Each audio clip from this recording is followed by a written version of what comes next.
Hey everybody, this is Jordan back again with PictureMonk.com. Going to give you another simple tutorial about how to change pretty much the color of anything in Photoshop. We have a bright red car here and it looks great, but we want to change it to a different color. So the easiest way to do this that I've found that gives you the sort of the best results, you could actually go in here and paint the car if you wanted to, but that means going around all the lights and everything like that. So we don't want to do that. So we want to go ahead and just simply paint the whole red area of the car. How we do that is we go down here to the adjustment layer and pick hue saturation. And that's going to bring up a properties box, and you see it's going to be right above your background layer. So what we want to do is grab this little hand guy here, this hand button, I'm not even sure what you call it, and just choose the color that you want to change. So I'm going to click right here. And as you can see, it did say default or master, but now it says reds. So it's only going to change the reds, items with red tones in the color in the photo.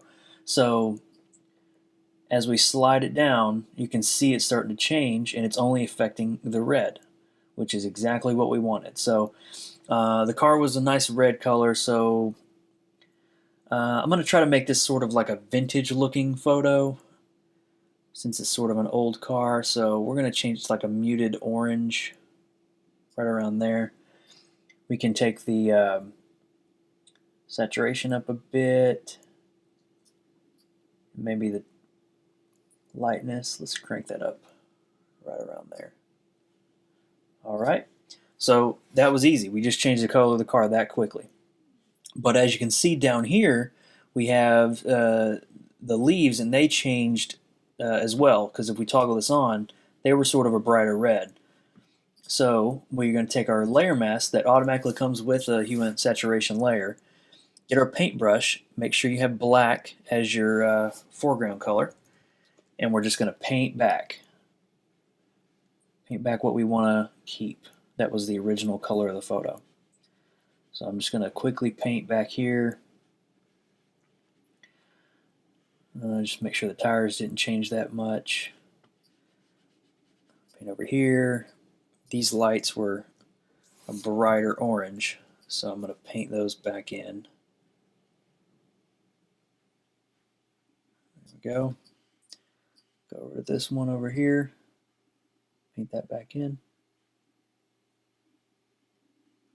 Okay.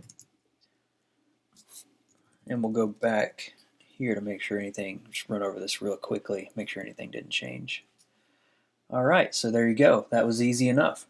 So now to make this sort of a vintage looking photo, I'm going to take the contrast, I'm going to knock the contrast down a little bit to make it a little more faded. Right around there. Brightness up. Okay. And now I'm going to go to my color balance,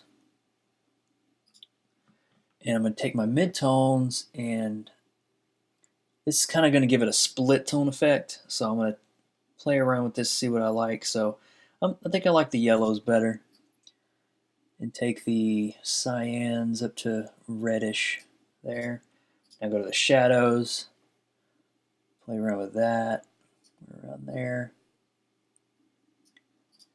And your highlights, let's see. And I'm just eyeballing these, I'm just playing around with it, see what I can come up with. So we'll keep it on the more of the red side there. Okay. So there you go. That's kind of a color change plus vintage effect in Photoshop. Just make sure when you do the hue and saturation layer, you make sure you're only changing the color that you want to change. If you keep it on master, which was right here, you're going to change pretty much everything in the photo. It automatically has some defaults in here, so if you do have a green car, you can just click green and you're probably good to go. You might have to do a couple more touch-ups, but that's about it. So and there you go, guys. Hope you enjoyed that tutorial, and check out picturemonk.com for more tutorials, and I will see you in the next video.